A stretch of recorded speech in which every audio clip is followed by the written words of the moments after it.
Generalizations are useful, I constantly say this, but they're also shortcuts. And it feeds into our own racist imagination, and we miss the realities, the full depth of Black women's stories. Because you are essentializing Black people, you're saying there is no complexity beyond this. Well, it's gonna be no surprise that the audience and the creators alike are going to constantly think that we have represented Black women in the way they are, when really what they've represented is just the same racist caricature over and over again.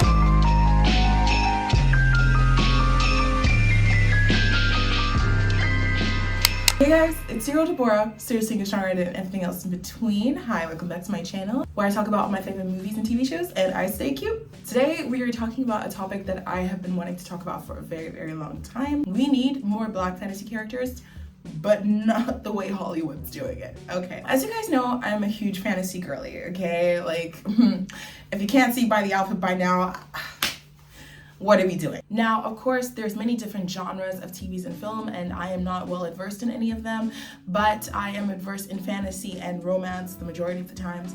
And in this video, I will be focusing on fantasy. However, I will touch some aspects of romance as well, because a lot of the times they tend to be interlinked with one another. Now, we actually need to understand what fantasy means. Fantasy, by definition, is a genre that typically features the use of magic or other supernatural phenomena in the plot, setting, or theme.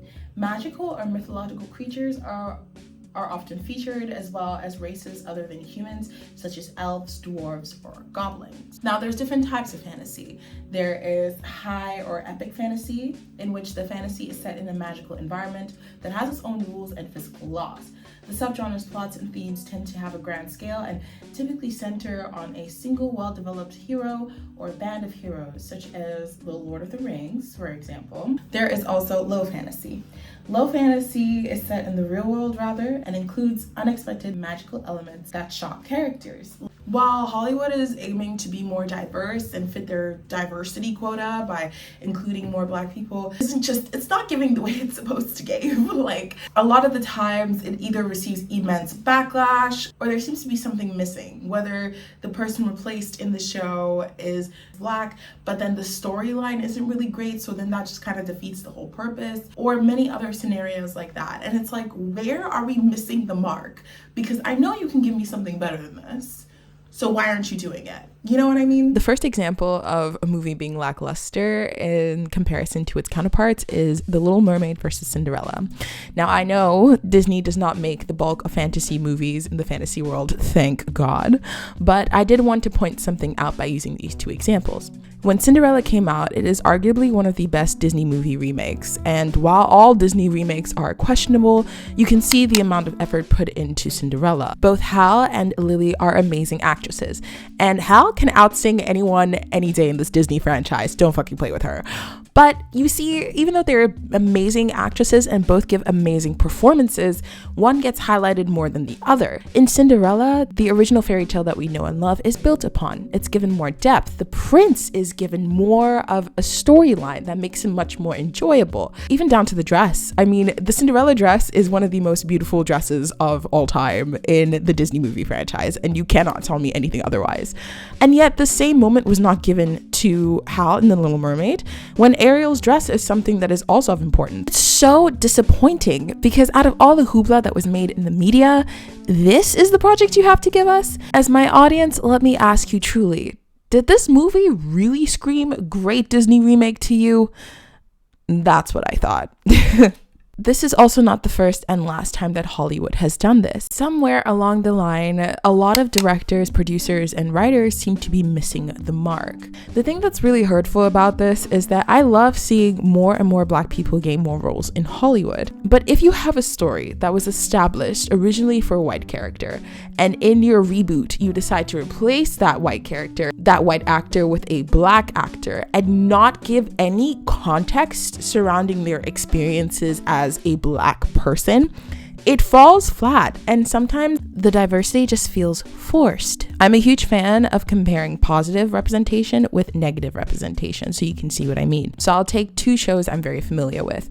The Witcher, Blood Origin, and House of the Dragon. If you guys are not familiar with House of the Dragon is a spin-off of the original Game of Thrones TV show. And in House of the Dragon, there are of course many different houses of great clans and families, and one of them was House Velaryon, which were in the books originally white. The original Game of Thrones TV show, a lot of people criticized George R. R. Martin's and the other writers of the show's choices when it came to diversity. A lot of them had negative stereotypes about people of color within the world of Westeros, and it's clear that George R. Martin and everybody else listened to what we were saying. And so in House of the Dragon, we got House Velaryon. But another TV show that is also high in the fantasy ranks is The Witcher. Unfortunately, a spin-off was made called The Witcher Blood Origin from the original show, which contained a famous actor we know and love called Henry Cavill. In both TV shows, the original characters were supposed to be of Western origin, so they were supposed to be white. But in House of the Dragon, the family that was replaced makes contextual sense.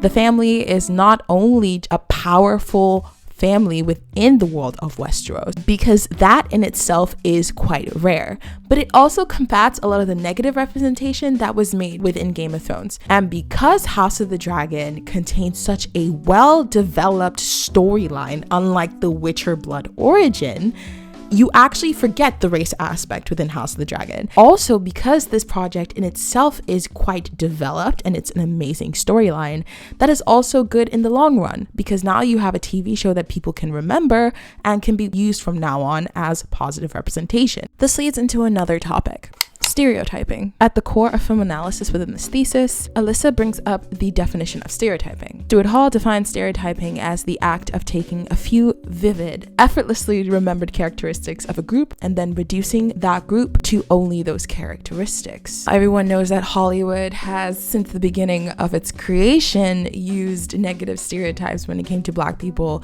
for a very long time. And this is also addressed within the thesis. She says, in quote, "Hollywood has used this tactic when whitewashing their films to actively strip stories from the hands of people of color. Taking the stereotypes of Black people that were popularized through minstrel shows, Hollywood used whitewashing, casting white actors to portray Black people, to reduce Black people to such stereotypes such as savages, lazy, or generally unappealing to white society." This is no secret. I mean, as somebody who's a huge fan of cinema and who loved to watch movies from the 50s and the 60s, it always does remind me and break my heart of just how negatively stereotyped a lot of people were. As a result, for many, many years, Black people have had to fight these stereotypes when it comes to media representation, which is why I wanted to talk about this topic in the first place. To sit here and say that stereotyping does not have an effect on how Black people are seen on a daily basis would be a lie.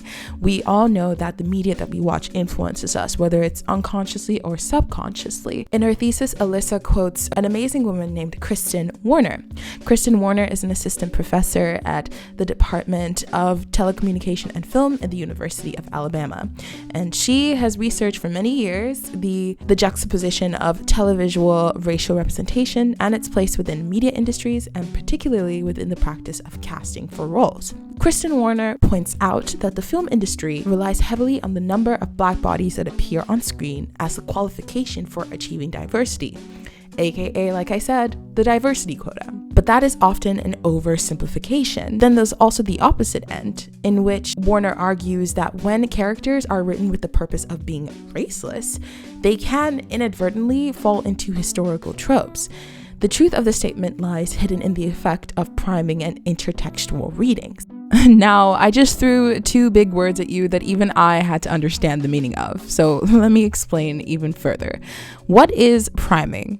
Priming is a psychological phenomenon whereby media content is seen as providing a prior frame of reference, a prime, within which subsequent related content may be interpreted as in theories of agenda settings. Media genres and stereotypings are also forms of priming. Media priming effects are short-term attitudinal or behavioral patterns attributed to prior exposure to related media content. In more simplified terms, this basically means that media priming is the idea that what you see and what you hear in media can shape your expectations and reactions to similar content you will encounter later.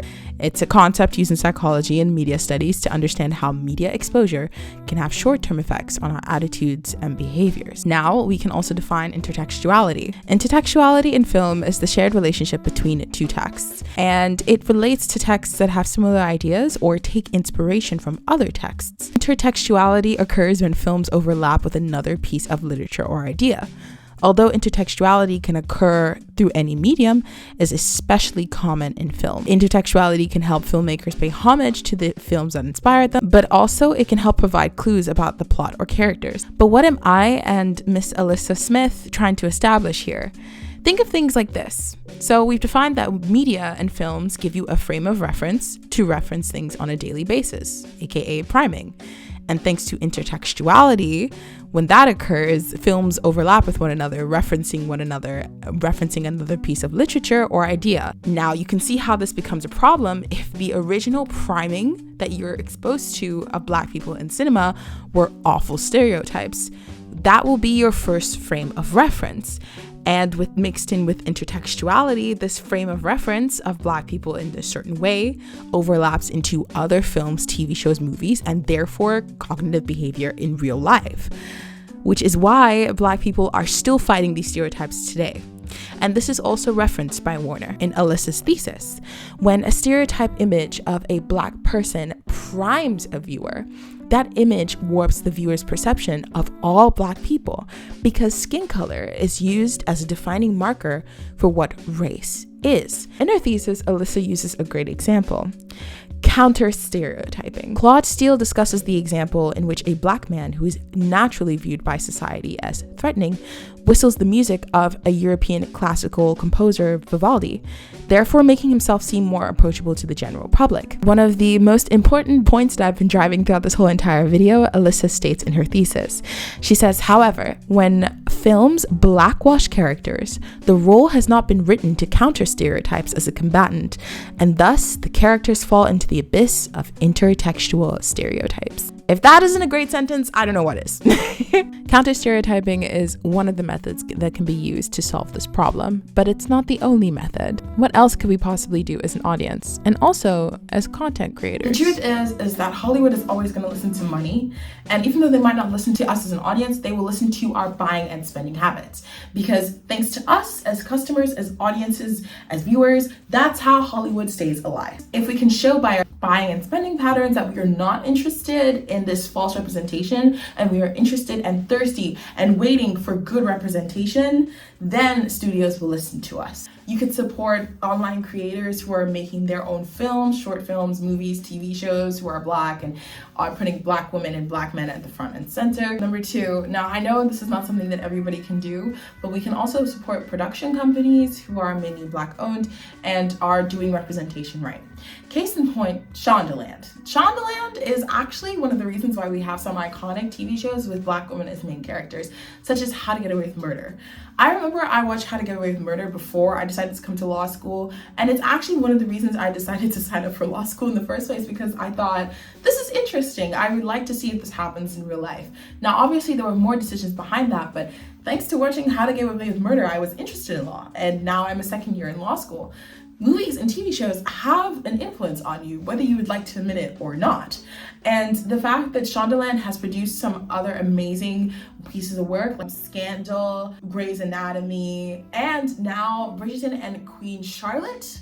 Hello? I'm sorry, no one on the internet is really discussing how Shondaland has produced some of the most amazing TV shows that we've seen in history so far. And the fact that this is mainly owned and produced by a Black woman is truly groundbreaking. Shondaland also uses the opportunity to portray Black women in different positions. Black women enjoying pleasure, Black women in power, Black women enjoying romance, Black women who are more than just a martyr to save your ass and to be a social justice warrior, okay? Because the truth is, Black women are not a monolith. That is the truth. And Shondaland understands that, respects that, and can show depth and complexity to every character that it brings on screen, which I absolutely adore. One of my favorite platforms that I actually really love on YouTube right now is a channel called Creatively Designed Presents. Creatively Designed Presents is another YouTube creator, but for example, thanks to this channel, I have been exposed to a lot of TV shows and movies that contain Black women and good representation of Black people in general, thanks to this YouTube channel. And the simple 2 minutes to 5 minute clips of representation not only does wonders for my boredom and need for entertainment, but also for one's self-esteem. I absolutely love this channel and I adore them, and I use that as an example. Channels like this make a difference. And now that we see that the era of watching television is over and YouTube is the new television, we have so much available to us and resources available to us to start creating our own stories. Will they be Hollywood blockbusters? No. But those little stories matter to the everyday Black person, and especially to me, the everyday Black woman. Anyways, thank you guys so much for watching this video. I have been passionate about this topic for a while and I've been wanting to talk about it. So if you guys like more videos like this and more debatable topics, definitely let me know down in the comments below. Thank you guys so much for watching, and I will see you guys in the next video. Don't forget to like, comment, and subscribe. Okay, bye.